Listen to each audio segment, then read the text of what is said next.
Welcome, good morning, good afternoon, depending on where you are. Thank you for joining the International Foundation for Electoral Systems in our webinar series on democratic resilience during the pandemic. IFES assists electoral processes, broadly defined, across the world, and we have supported elections in European countries since the late 1980s. So far, in this webinar series, we have focused on election administration, electoral integrity and disinformation, the active participation of youth, ensuring that electoral processes are inclusive for persons with disabilities, improved cybersecurity, as well as gendered disinformation targeting women in politics. I'm Daria Azarjew, and I'm the IFES Program Manager for Europe and Eurasia, which works closely with IFES's Regional Europe office in Prague, which is hosting this webinar and works to complement our country offices across the region. This event is part of a larger USAID-funded program of democracy assistance with the goal of supporting leadership that champions democratic practices and is made possible by the generous support of the American people. In many parts of Europe, politicians abuse the resources of the state to unduly increase their own position and undermine their political opponents. Abuse of state resources has proven a major corruptive force in many democratic and electoral processes as it exacerbates power inequalities, undermines rule of law, undercuts the effectiveness of governance, and leads to waste of often sparse public resources. The situation has, in many cases, been made worse by the ongoing pandemic, as voters often find it difficult to differentiate between aid provided by the government and aid provided by a specific candidate or political party. Governments sometimes also use emergency measures to restrict forums for criticism and curb political opposition. Solutions must be sought to prevent the abuse of state resources from persisting and continuing to grow in the aftermath of the pandemic.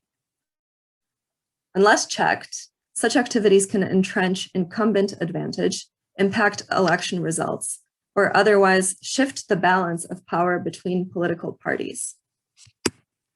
So, to address the issue of abuse of state resources and the pandemic, we have with us here today prominent experts focusing on different aspects of politics.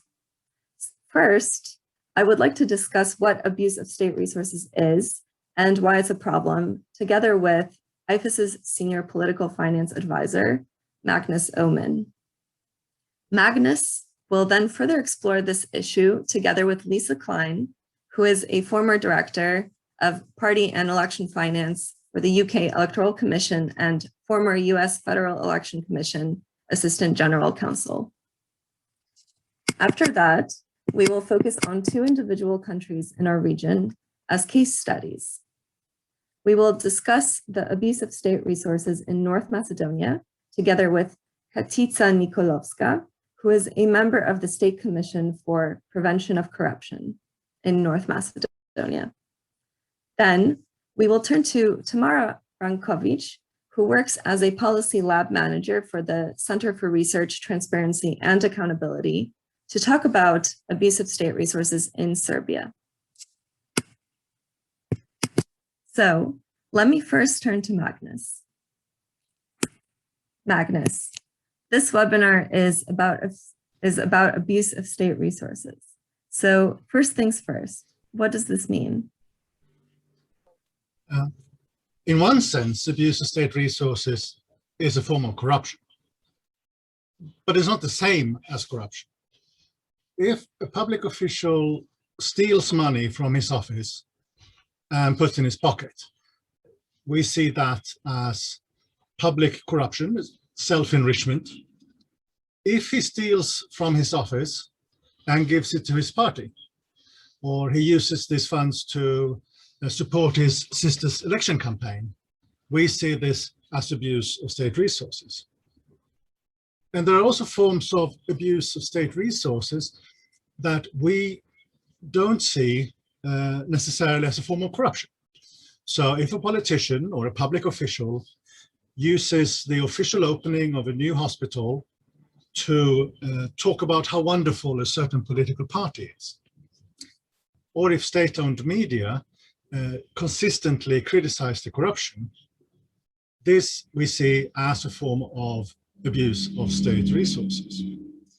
Waiting to fix the roads until shortly before an election is another example. I should stress, we can't draw a clear line between what is abuse of state resources on the one hand and what is incumbency advantage on the other, something that all elected officials have. Also, there is no globally accepted definition of abuse of state resources, but we can think of it as any use of resources belonging to the state to unduly favor or disfavor a certain political actor. So why should we care? What is the problem? Isn't it good that people get their roads fixed even if it's ahead of the elections? Well, this is the tricky part, right? In the short term, many of these abuses are seen as positive by the voters, and this is completely understandable. If you as a voter feel that you don't get anything or very little from your politicians generally, it maybe seems good that at least they raise the fuel subsidies or repair the school ahead of an election. The problem is that in the longer term, abuse of state resources undermines the democratic process. By giving influence not according to how good the policies of a political party is, but to how they manipulate public resources for electoral advantage. And this can seriously disrupt the notion of equal opportunity in elections. Apart from damaging democracy, though, abuse of state resources also harms good governance. When decisions become based not on what is best for the country or what is best for the people, but on how decisions impact the chances of staying in power in the next election. And finally, we must remember that abuse of state resources always includes a waste of often very sparse public resources. To take the example of road maintenance, to be cost effective, that needs to be based on the monitoring of road conditions and the amounts of traffic, not on when the next election is going to be. Since public resources, to a large extent, are made up of taxes and fees that the people have paid, I like to think of abuse of state resources as effectively a form of vote buying where the people are bribed with their own money. So it sounds like these offenses can have a profoundly bad impact on democratic processes. Given that, why is abuse of state resources not illegal? Well, it is. It is everywhere, although the rules do vary quite a lot between countries. So every country has something, often in the constitution, which says the state administration must treat everyone equally and must be neutral. Often there is a rule somewhere which says more specifically that the civil service needs to treat political actors in the same way. But beyond that, the rules tend to vary a lot. And that's fine, that's understandable, because our countries are very different. So in most places, it's banned for public entities to give resources to political parties or candidates, and for parties and candidates to receive such resources. But it's much more complicated on how to regulate the behavior of public officials. And here we can make a distinction. I think it's valuable to distinguish between hired state officials and elected officials. If you are hired to work in the state machinery, then the limitations to your political activities are related to your right to free speech and association. But if you're a public officials, we can't stop these elected officials from being politicians. That would undermine the democratic process. So the trick is to allow elected officials to be politicians and to support their political parties, but to ensure that they don't use public resources in so doing. Sounds quite complicated indeed. Can you tell us what IFES is doing to support efforts to counteract the abuse of state resources? Well, this has been part of our work for the last 20 years. IFES supports legal reform initiatives related to abuse of state resources, but we've realized that to have true impact, we also need to work closely with stakeholders in different countries and support their work against abuse of state resources. So we work with public institutions that have a mandate to oversee the role of money in politics. A big challenge here is that often the institution or institutions that are mandated to oversee political party and campaign finance often don't have a mandate to enforce regulations on abuse of state resources. IFES works closely with civil society groups to monitor abuses that do happen in practice. We find that advocacy for legal reform and improved political behavior is made more effective if it's backed up by hard evidence of violations that have occurred, even if those violations aren't strictly against the current legislation in the country. We've also launched an initiative to work with public institutions that are especially at risk for pressure of having their resources abused ahead of elections. So public institutions that work with civil service, social services, infrastructure, health and education, right? We assist them in planning and implementing measures to protect their resources against abuse. And finally, we carry out trainings of civil servants, civil society groups, journalists and others to raise awareness about the abuse of state resources and its negative impact. So, as you mentioned, Magnus, countries have chosen different approaches to counteract abuse of state resources. Which of these forms of regulation would you say have proven to be the most effective? Well, it is very difficult to regulate against abuse of state resources, not least because we're talking about rules where the decisions are made by the very politicians that the rules are meant to control. But if I were to look at the range of regulations that exist, one interesting area that is certainly growing and is being used in more and more countries are rules that restrict increases in social and public spending ahead of elections. So this can mean banning increases in salaries or subsidies unless they are included in the national budget for that year. It can include banning temporary employment schemes or announcing or commencing new civil and larger development projects ahead of an election.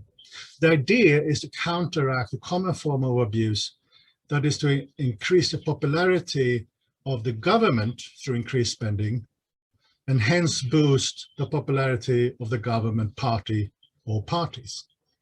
An advantage here is that with these regulations, you do not need to prove intent to support or disfavor a certain political actor. And it's also easier to judge when a violation has occurred. Then, for example, if you have rules against political statements during events organized by public institutions. And I should stress that this type of regulations has become even more important now during the pandemic, given the unprecedented levels of public spending to stop the spread of the virus and to stimulate the economy.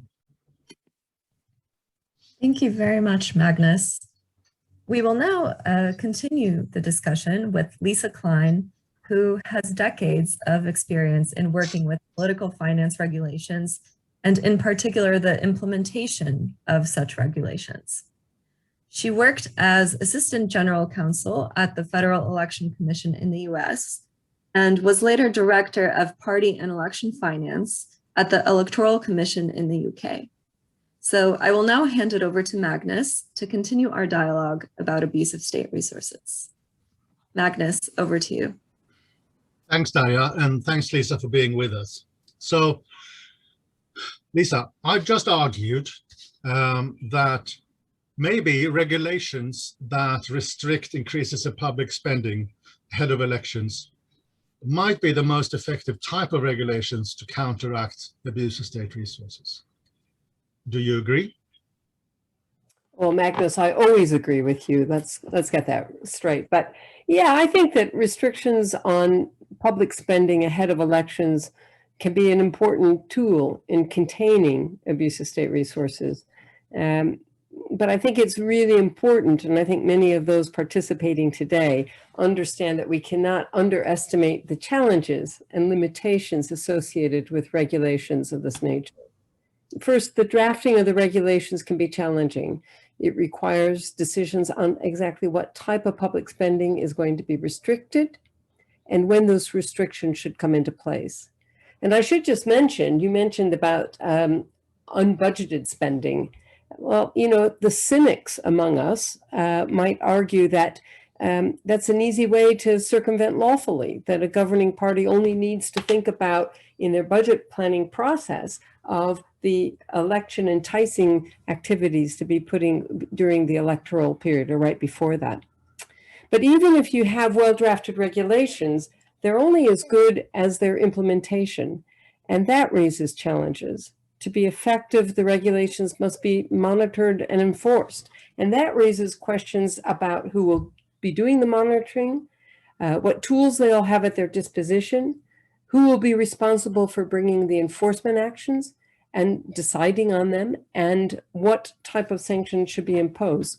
So yeah, the regulations are important if well considered, but effective implementation may still prove to be pretty elusive. Okay, so you're a bit doubtful about the effectiveness of regulations. What are the limitations? Well, I'm not, don't get me wrong, I've been a regulator most of my life, so I'm not opposed to regulation. They're an important tool, but they're not the only tool. And to rely solely on regulations, in my view, is a missed opportunity, particularly in the area of abuse of state resources. We need to remember that regulations do not exist in a vacuum. Their effectiveness will depend on several factors, including having a strong oversight body with the political will to act and an impartial and independent judiciary. Without those two factors, the regulations really won't hold up. Transparency is also very important because it lays the foundation for our civil society colleagues and for investigative journalists to do their job, to identify potential breaches and to bring them to the attention of both the oversight body and to the general public. And yes, I think voters also have to share some responsibility here as well. We have a responsibility as citizens to keep informed and to help shape what is acceptable behavior. And that can be done by how you cast your votes. What I'm suggesting really is that we shouldn't allow our votes to be influenced by the electoral enticements. Lisa, you spend a lot of your time working with institutions, public institutions with a mandate to oversee the role of money in politics. What should these institutions do to ensure compliance with rules against abuse of state resources? Right. Well, I know some people who are participating in this seminar or webinar, and they won't be surprised for me to start that the first step is to ensuring compliance is for the oversight institution to provide really good guidance and training to those who are subject to the regulation and to promote awareness amongst the public. I would argue very much for an intense outreach program at the national, regional, and local levels. The goal here is to make it virtually impossible for any regulated entity or citizen not to know what the rules are, okay? And then the second step is for the oversight body to develop a very well-conceived plan and strong internal procedures for how it will monitor the prescribed activity. And these need to be in place well in advance of the election, and the staff need to be well trained. And thirdly, the oversight body needs to make sure that there is a way to make the information public in an accessible manner so that the civil society organizations, the journalists, and the general public can analyze the data and raise questions where appropriate. And finally, when the regulations have been breached, the oversight entity needs to take action to hold those violating the law to account and to do so in a timely manner. And of course, it's important for them to be publishing the information about what their decisions are, but also what the rationale is for those decisions. Now, this all sounds easy, but it isn't. And as Magnus, what you said earlier is very important, particularly in abuse of state resources. Those you'll be holding to account are those who are wielding the power. So we shouldn't underestimate the task that confronts the oversight bodies.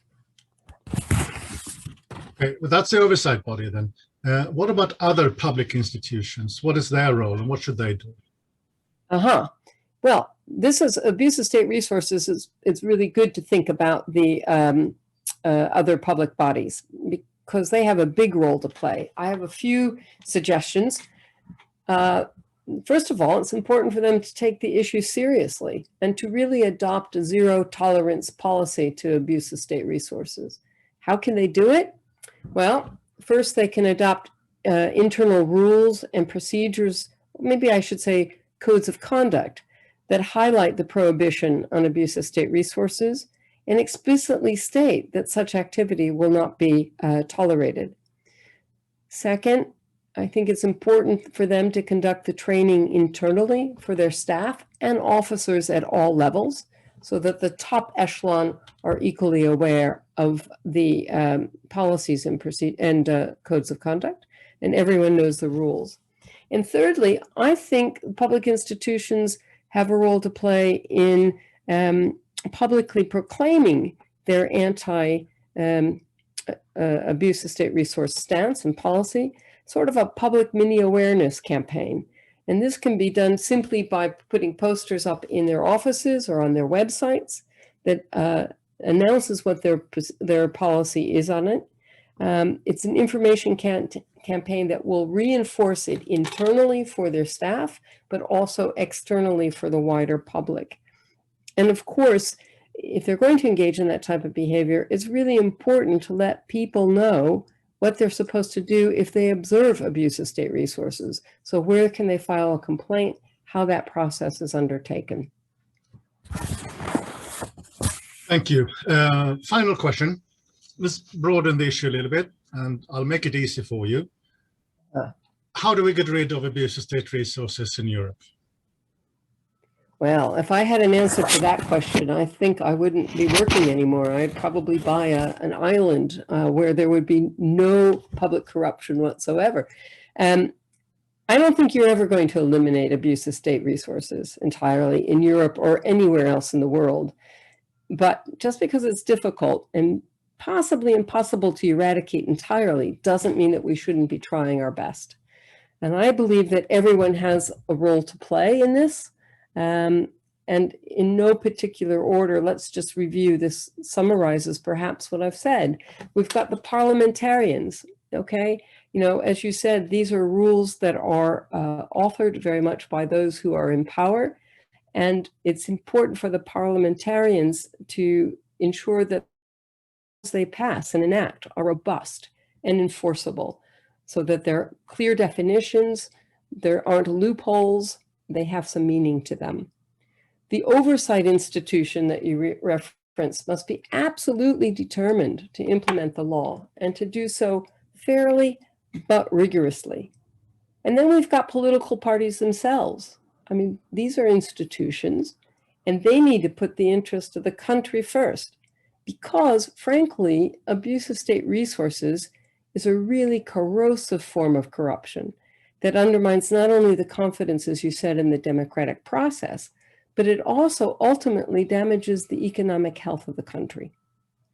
And then we can move on to our colleagues in civil society organizations and the media, and they need to hold the oversight institution, the regulated entities, and government officials to account. And as I said before, we shouldn't forget the voters who need to take a stand when casting their ballots. Well, thank you, Lisa. A lot of problems, but also some opportunities and possibilities.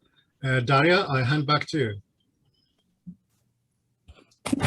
Magnus and Lisa, that really helps provide a good foundation for the rest of our discussion today.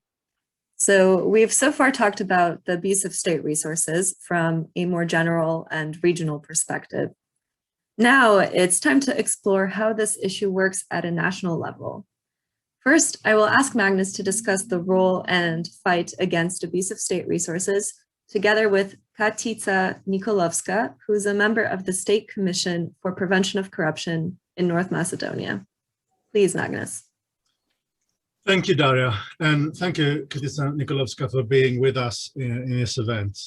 Let me ask you, by my count, North Macedonia has held 10 parliamentary elections since independence in 1990-91. Have you got rid of abuse of state resources during that period? Of course not. I don't think that any country can do that, but it's normally to think that situation is under control. So in Macedonia, we think that we have the situation under our control, but it's not that way. I remember maybe 10, 12 years ago, almost each day after elections have been announced, there were big manifestations about starting buildings, new roads, schools, facilities. No matter that 2 or 3 years before announcing elections, nothing was built or has started to build. Another situation, which was very usual at that time, was employment of large numbers of people at government institutions, also after announcing the elections. But in 2012 and in 2014, there were changes in the Electoral Code in order to forbid such institutional behavior. But new forms of abusing budget resources come out over and over again. The most known way of abusement is using the official cars. This is for Macedonia case, to use official cars for transportation and delivering materials for electoral needs, or making public facilities available for party needs, or to force employees to be present on the public institutions, to attend on party public presentations of candidates in different towns, and so on. The latest one, it does not include money, spending money, but employees are state resources also. Because the Electoral Code does not prescribe any misdemeanor or criminal penalties, no sanctions was imposed for such violations all these years. And the worst of all is that our Electoral Code does not give authority power to any overwatch institutions to act upon such violations. This is referred to State Audit Office and State Election Commission. Since 2019, according to the Law of Prevention of Corruption and Conflict of Interest, a State Commission for Prevention is authorized to act upon such violation in front of misdemeanor court or to the public prosecutor. But as I said, we have to learn to strengthen our capacities. So in doing that, what do you see as the main challenges in North Macedonia today in relation to abuse of state resources? One of the main challenges is to raise awareness about the importance of stopping the abuse of state resources for electoral purposes. State Commission established very good relation and cooperation with non-governmental organization and civil society organization. This cooperation refers on mutual acting upon monitoring political parties during campaign and providing supportive evidence for each abusement of state resources. Because forms of abusement are different, it is very important to raise up public awareness of all forms of itself. In a situation when a state commission does not have sufficient employees and is in period when it's strengthening competencies, establishes procedure to monitor and recognize corruption in politics, raising up the public awareness for all possible forms of abusement of state resources is a very big task. NGOs and civil organizations with public presentations on their findings can bring to attention all kinds of abusement. Only self-aware public can stop abusement itself. Thank you. You're a member of the State Commission for the Prevention of Corruption in North Macedonia. What is the Commission doing to counteract abuse of state resources? Yes, I mentioned that earlier, starting from 2019, even State Commission is established in 2002. Regarding the new competencies from the new law of State Commission, since 2019, State Commission has a mandate to watch over using state resources, and it's very challenging objective because the State Commission is facing with lack of employees, without any trainings, no experience in political parties or election operations. And in the period of 2 years since this commission is elected, there was a presidential election in 2019 and early parliamentary elections in 2020 in front of this commission. What we have done so far to monitor this abusement of state resources in 2019 and then repeated in 2020 was developing a register of vehicles of all public institutions with data for type of vehicles and the register plates, made it available at our website, and encourage the public to use the register in order to check if there are any abuses and to report to us. What we achieved: people sent us notices for their suspicion, but also we made the officials to be careful for what purpose vehicles are used during election period. Due to such positive effects, State Commission is trying to incorporate this register as a public database during elections, and to be a legal obligation, each institution to update its data as soon as elections are started. And we are going to do this by a process of amending Electoral Code, which is taking place right now. Well, thank you very much. I mean, this is what the State Commission to Prevention of Corruption is doing right now. What do you see, what's the future? What do you see as the way forward for the Commission in assisting in the gradual elimination of abuse of state resources? We are trying to solve this problem on a systematic way.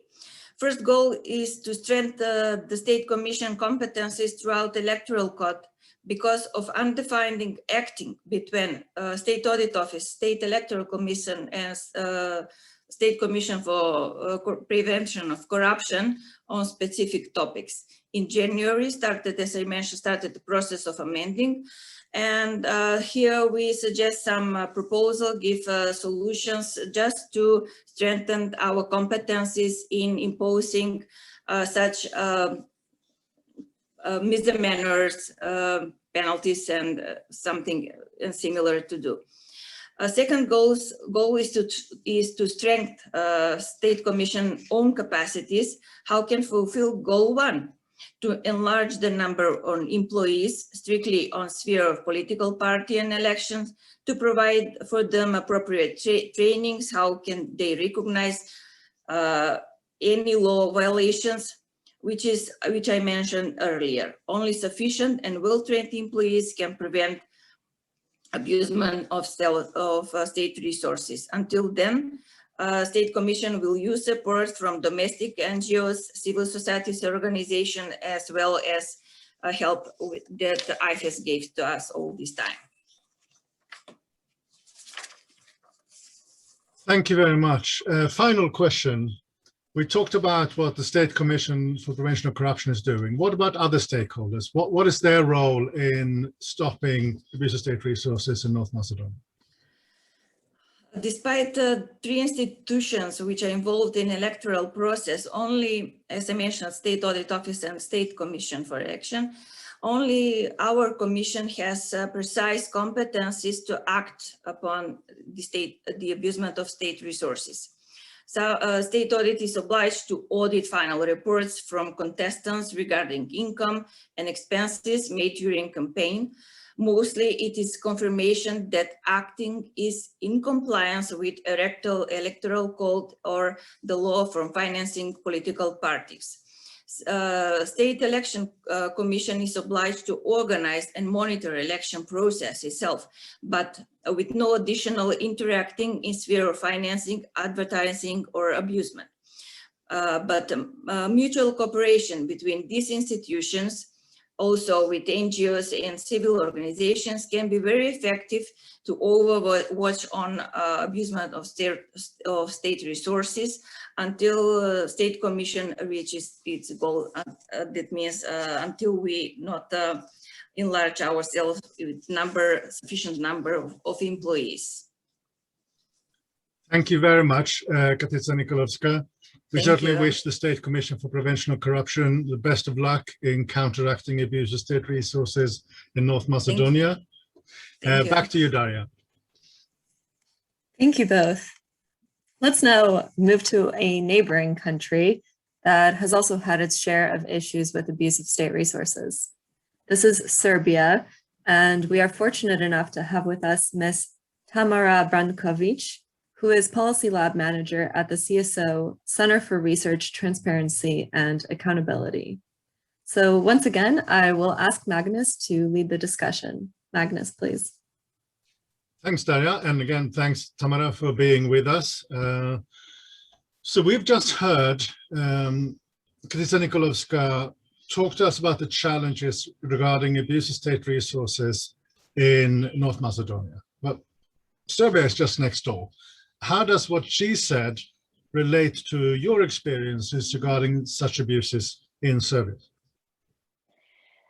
Well, thank you. I mean, first to start, I would like to say that the abuse of state resources is poorly regulated in Serbia.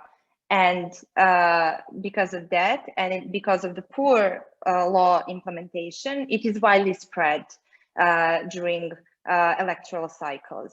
And we in SETA monitor elections since 2016, and we actually tend to combine this policy assessment with election monitoring findings in order to recommend improvements. And of course, we often look the comparative practice. And North Macedonia, along with Montenegro, is the country from the region, Western Balkans, which we explored the most, basically. And what we find relevant for Serbia when it comes to the North Macedonia's experience is what Katica was mentioning, which is the improvement of legislation, basically, and introduction of this more precise definitions and recognition of situations which actually constitute the abuse of state resources. That is something that we do not have precisely in the law. And basically because of that, many of our recommendations were built, and we build them around the North Macedonia example.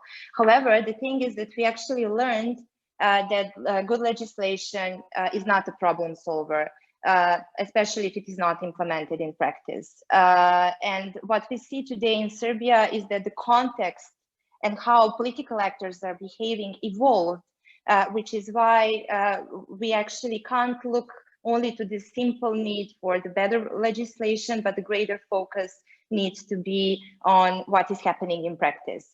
I mean, for example, last year we followed the 2020 elections, parliamentary elections in Serbia, and we saw that the abuse of state resources was very widespread, and it marked again the elections in Serbia.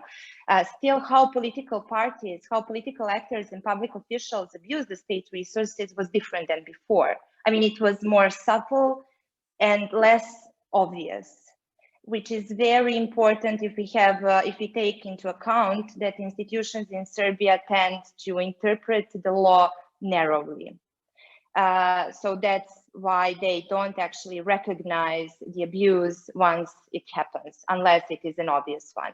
And I could also add that what we also share, I mean, Serbia with North Macedonia, is this also poor capacity, low capacity actually of institutions to enforce the law.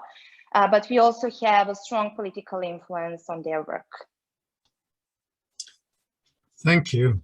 Well, as mentioned, you work with the civil society group CERTA in Serbia, and your group monitored the role of money in the parliamentary elections in July last year. What did you find? Well, we again documented numerous cases of the abuse of state resources, but not only that, there was also an intensive government activity during the election campaign. And this was particularly relevant because we had the elections in the midst of the corona crisis, basically. And measures that the government employed against the coronavirus were actually used by the ruling party for their self-promotion, basically, while the election campaign was happening. And apart from that, we also noted numerous appearances of public officials across Serbia during those like less than 2 months. That was the time the campaign lasted that long, in which they actually appeared in numerous towns, cities, and villages across Serbia, but not in their party capacity, which we discussed at the beginning, but in the capacity of their public posts. And what they did was to visit construction sites, to open or close public infrastructure projects, etc. And of course, these activities benefited the ruling party mainly because they increased this media attention given to the ruling party during the elections. On the other hand, we also again recorded the electoral clientelism, which is a usual phenomenon in Serbia. And it was also exercised by the government through organizing free programs or providing money and other form of support to vulnerable citizens, which is why actually the ODIHR finally assessed the elections in Serbia as being extremely hard to make a distinction between the state and the party, and citizens were not able to perform informed decision actually and to cast their votes freely. So if you found all of these things, what did the public institutions in Serbia do in relation to your findings? Well, institutions again underperformed when it comes to the prevention and sanctioning, despite the fact that we submitted dozens of complaints to the anti-corruption agency. The vast majority was rejected. And the numerous counts of this abuse of state resources which we witnessed remained unsanctioned in the end. The main cause for this is this selective implementation and narrow interpretation of the law, but also the agency exercised biases when it comes to the decision making. For example, even when a breach of law was determined, the agency showed inconsistency when deciding on sanctions, issuing less strict measures on the main ruling party in comparison to other competitors. And it is also important to underline that despite the fact that CERTA reported so many cases, again, I would just like to repeat how the abuse of state resources was happening on the ground was much more subtle and much less visible than before. Thus, the practice of this narrow law interpretation by the agency did not provide an effective response to the behavior of political actors, as the agency reacted only when it saw the case which was obvious, and it limited its performance. Thank you. So based on these findings, can I ask you to briefly outline the recommendations that CERTA has made to counteract abuse of state resources in a Serbian context? Well, after the 2020 elections, we primarily focused to advocating improvements in practice, but also there is some space in the law where like improvements are still needed and are being relevant. So we advocate for consistent implementation of the law, better interpretation of the law, and consistent sanctioning. But more directly, we recommend that competent institutions prohibit state officials at all levels from actively participating in state events while the election campaign is taking place, which is the only way we see that it would be possible to decrease this dramatically high presence of the state in the public space when the election campaign is ongoing. We also propose what we discussed at the beginning, this prohibition of extraordinary allocations of public funds before the elections and during the elections, so raising the salaries, raising money given to the social care, etc., which is how we actually see the way to decrease these clientelistic practices that I talked about. And that is, those are basically the most important recommendations for sanctioning the abuse when it comes to Serbia. Thanks, Tamara. Final question. It might be a difficult one. What should actors outside of Serbia do to support stakeholders like CERTA and others working against abuse of state resources in the country? Well, that is really a difficult question, having in mind that institutions are those who actually need to deal with sanctioning, prevention, etc., with combating the abuse. And right now, institutions are closed in Serbia for any kind of corporate. There is no willingness actually to deal with these issues, especially when we have the least pluralistic system since we introduced the multi-party democracy in Serbia. So in that sense, we always look at the international community and aiming to advocate for strengthening their presence in this sense. If we can't talk with institutions, then there are international holders who are still relevant and still have some leverage, who could maybe work something with institutions to improve the situation. And when it comes to this civil society cooperation, I mean, we always say that this cooperation between IFES and CERTA is one of the examples of the good practice. And we are actually more than grateful to your assistance in a way to walk us through all these issues related to the abuse of state resources, helping us improve our recommendations and talk like this with other peers from around Europe and the world. And this is actually a good example which can be replicated to some other situations and to other interested international actors. But when it comes to the other international stakeholders, I mean, greater role of the European Union is always a helpful thing, calling things by their name and not using euphemisms. And all the, I mean, greater engagement of all other actors who are interested in defending democracy is more than welcome. And how I mean, where we see the potential for improvement is actually to produce more quality assessments and better recommendations for fighting the abuse of state resources, but also innovating the methodology, how to recognize and how to measure the scope of the abuse, and not only that, but also the impact which those abuses leave to citizen lives. And that is the space where we always need, I mean, everyone actually needs additional assistance. Thank you very much, Tamara. There's certainly work yet to do in Serbia. We congratulate CERTA for your activities in this area. Daria, I hand back to you. Thank you, Magnus, and thank you very much, Tamara. Those are some very helpful observations and recommendations in this space. I'm now pleased to have the opportunity to hand over the word to our guest commentator, Ms. Barbara Juan-Stonestreet.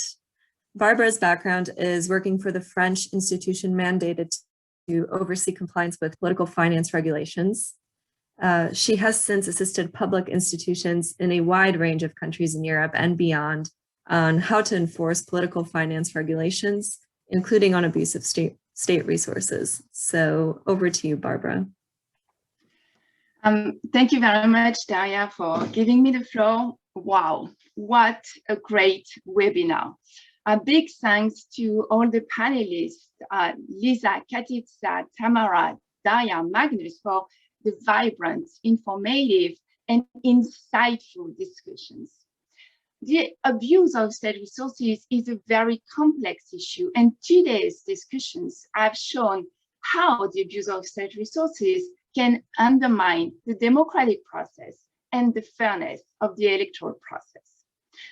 All panelists have stressed, one, the importance to adopt clear and robust measures to regulate the abuse of state resources, and two, to have in place enforcement mechanisms. Almost all countries have some rules on the abuse of state resources that differ from one country to another. While it's really important to look at other countries' good but also bad practices, it is crucial to adopt regulations that are country context-based. After having carefully listened to all the discussions, I would like to share with you some brief comments and reflections. First of all, the difficulty to define abuse of state resources. As mentioned by Magnus, the abuse of state resources is a form of corruption, but it's not the same as public corruptions. There are different forms of abuse of state resources, but not all are seen or perceived as corruption. The abuse of state resources is sometimes often mistaken for the natural, regular advantage linked to incumbency that all elected officials have, but the two notions are completely different. There is no globally accepted definition of abuse of state resources, but rather a common understanding of what that is. The illegal, the undue use of resources that belong to the state at the central or local level to favor or oppose a political actor.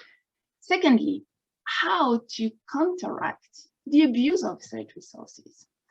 Lisa and Magnus discussed the possibility to restrict, even ban, public spending ahead of the elections as a way to counteract the abuse of state resources. Lisa pointed out that there would then be a need to define what type of public spending should be restricted and how long before the elections, entailing thus to consider another series of questions: the tools to monitor compliance or the enforcement sanctioning mechanisms at the oversight body's disposal. It would be a bit like squaring the circle.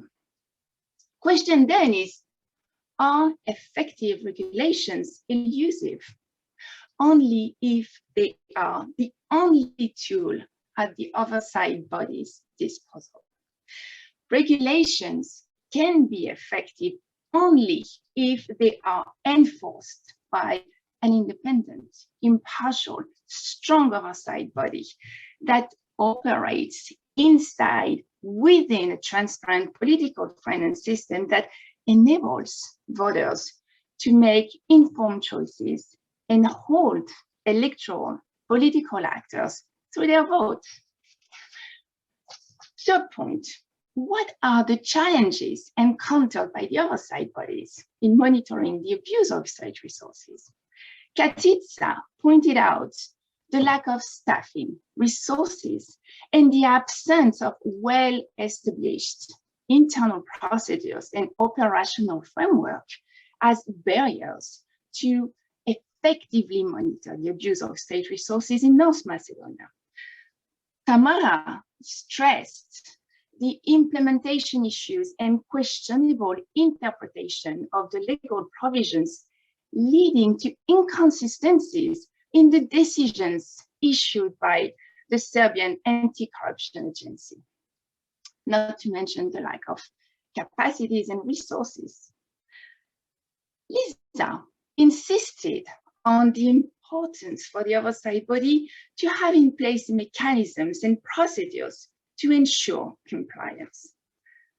She insisted on the necessity to reach out to the regulated community, to guide them, to train them, but also to have PR actions to communicate on the oversight body remit and to raise awareness, to have in place internal procedures and a strategic framework to deal with and monitor the use of state resources in a consistent and uniform way.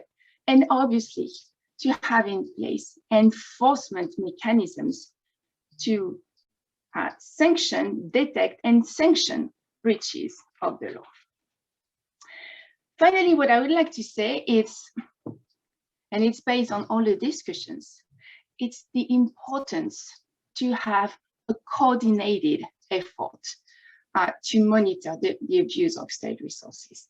The example given by Katica regarding the register of public vehicles, official cars, published on the Anti-Corruption Commission's website illustrates the importance of having a joint effort. The presence of this register allows citizens and CSOs to check whether official vehicles have been used for campaign purposes, and that helps the Anti-Corruption Commission to gather information. The CSOs can do so thanks to the methodology developed with the help and support of the international community, as pointed out by Tamara. International community that can also help public institutions that face risks of being targeted to abuse state resources, as mentioned by Magnus. As a conclusion, I would like to repeat Lisa's words that everyone has a role to play. And I really would like to, I would like to also stress Magnus's comments that regulating against the abuse of state resources can prove difficult, as rules will have to be adopted by the political actors that will be subject to them. Daria, I hand back to you. Thank you very much, Barbara. So we will now transfer to our Q&A portion of our event. And we will be taking questions from the audience to our panelists, as well as open for comments. So if anyone has a question or a comment, the best approach is to type it into the chat. You can see the bottom of your screen. There is a button to do that. You can also raise a virtual hand and we will give you the word if we have time. So with that, I see the first question that we have that's come in is, as Barbara has outlined so well, the abuse of state resources is a complex challenge and an issue that is difficult to define and counteract. In those countries that do not have an issue with ASR, what have they done to reach this situation? Magnus, Lisa, Katica, Tamara, any of you, please feel free to take this on. Magnus, over to you. Thanks, Daria. Very briefly, I guess to some extent, I am from one of those countries. I'm from Sweden.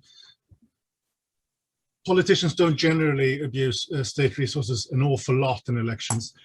It's not because of effective regulations. Our regulations are almost non-existent.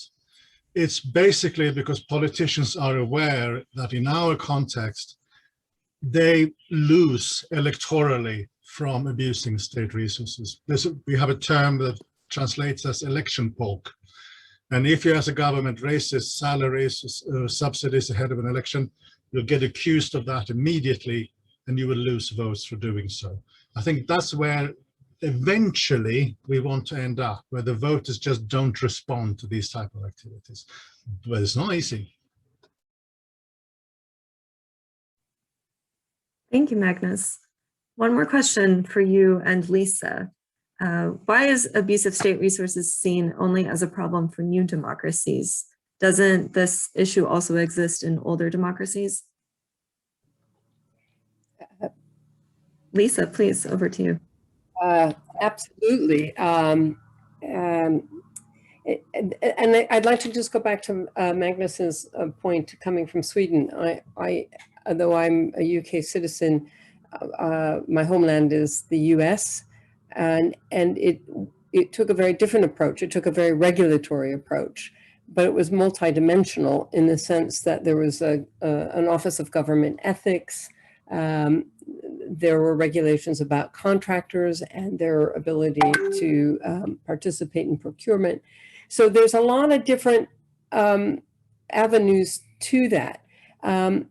But what I would say is if you look at the United States, it can easily be dismantled. I think one of the things that we've learned in the last 5 years in the United States is that all the mechanisms, be they social pressure, be they the regulatory pressure, that they can be thwarted very, very easily. I'm not sure that answers the question per se, but I'll stop there for now. I think it's as good of an answer as we can get, given the complex question. To Katica and Tamara, I understand that publicly owned vehicles are being used for campaigning in your countries.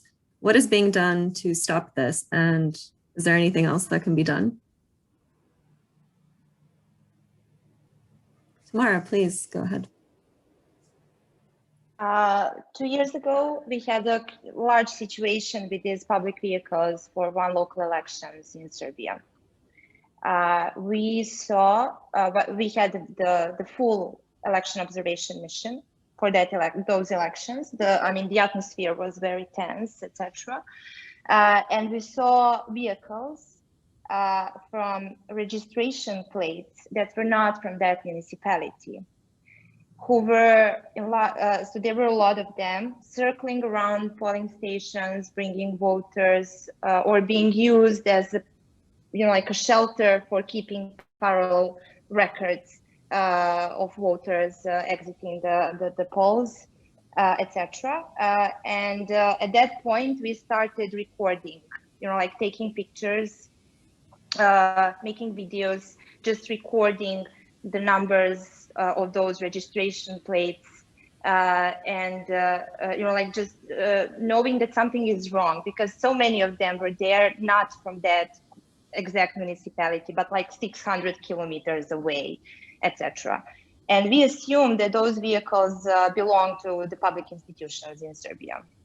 So what we did was that we sent freedom of information requests to all public companies, public institutions in municipalities from which those registration plates were.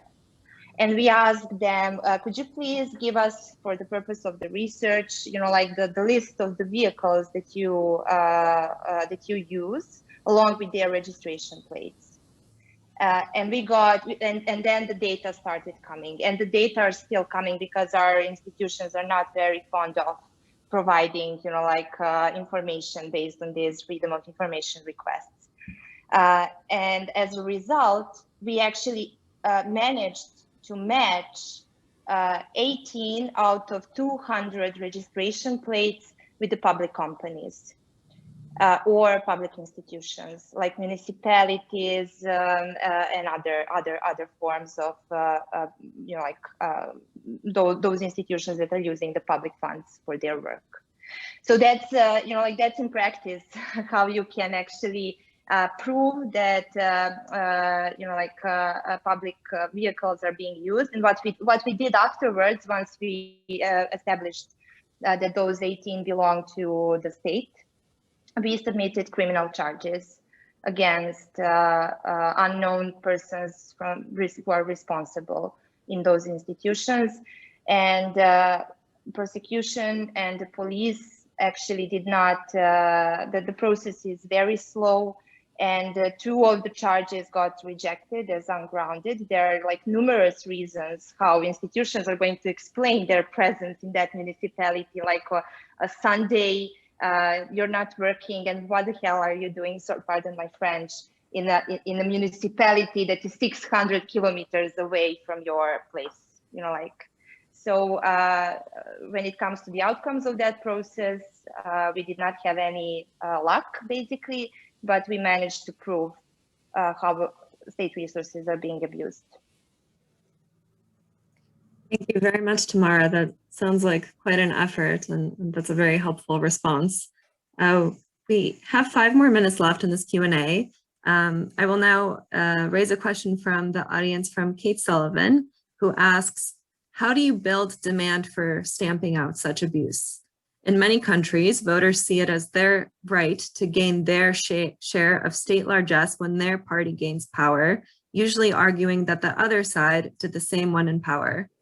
As Lisa said, voters must hold parties to account for abusive behavior, but in most cases, it seems only civil society and maybe the media are actually concerned about the abuse of state resource and not voters who remain unswayed. So to our panelists, any takers for this question?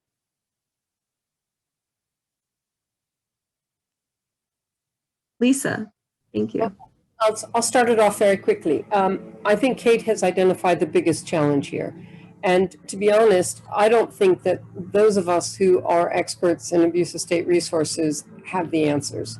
I do think, however, that if we were to reach out in a more multidisciplinary fashion to those who are behavioral scientists, we could understand how to reach, how to motivate citizens. But I do think that the argument to touch people's, in terms of changing their behavior, I think there's fear that has to, of retribution that has to be to be addressed. I also think that the argument has to be framed around the economic benefits to be derived from a country that's operating in a less corrosively corrupt arena.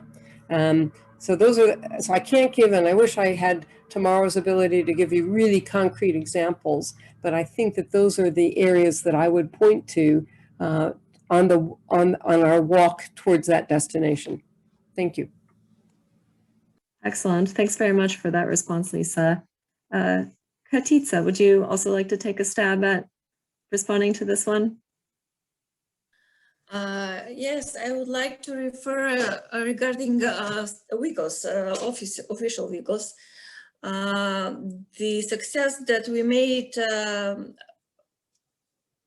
publishing the register of public vehicles just gave us strength to reinforce this problem again by providing as a legal obligation throughout the Electoral Code.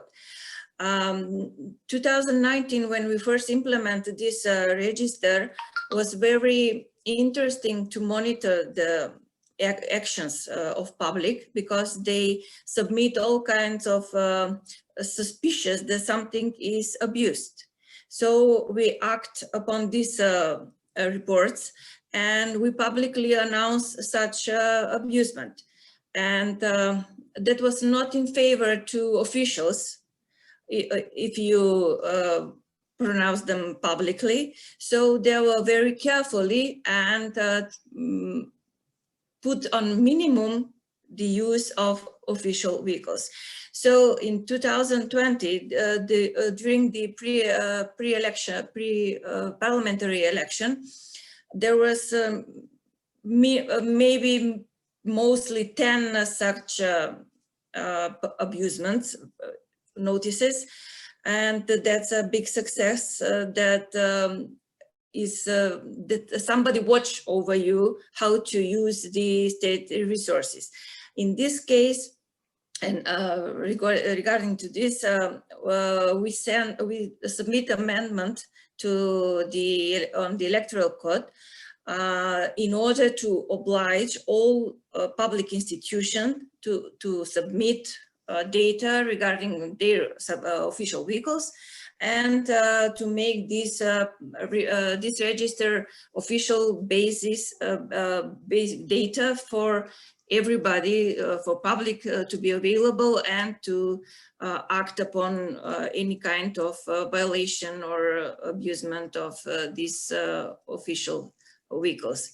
So I think that's a great success for State Commission, having in mind that Electoral Code does not predict any sanction to officials if they abuse state resources. So we are in process to implement and to enforce such provisions in the Electoral Code, just to strengthen the capacities for the State Commission.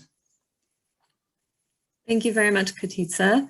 And I want to be mindful of time. So since it's 10:15 at this point, I will end this webinar. Apologies that we don't have more time to take your questions, but thank you very much to all of you for your engagement and for those who did submit questions. And I would like to extend my sincere thanks to all of the panelists and all of you for your participation and joining us today. I wish to again thank USAID for supporting this event, our excellent interpreters, and all of my IFES colleagues for the extensive technical preparations and management for this webinar. The next installment in our webinar series will be held on May 27th, and it will focus on recent elections in the region. More specifically, we will focus on the elections in Bulgaria, which were held in the beginning of this month, the elections in Albania, which were held 3 days ago, and those in Cyprus scheduled for 3 days after our next webinar. So for more information, please see the link that we are putting in the chat right now. And until then, I thank you all again, and I hope that you will stay safe and healthy.